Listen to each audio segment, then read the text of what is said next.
I just played LoveLive School Idol Festival After School Activity YY Home Meeting, and I really promise, I'm not the person who is obsessed with idol culture and that particularly troubled aspect of the music industry. I downloaded this game on a lark. It was free, and I wanted to know why some people get really into these idol games specifically.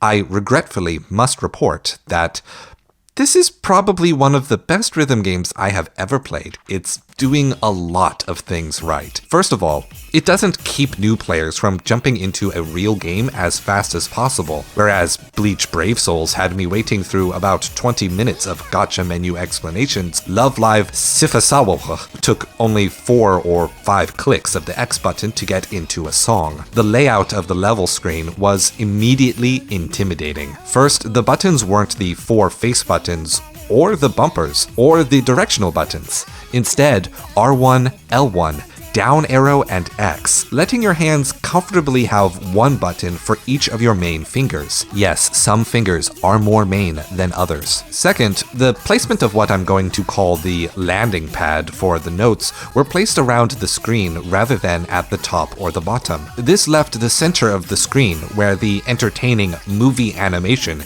can actually be viewed, open and visible, yet visibility wasn't the only other advantage.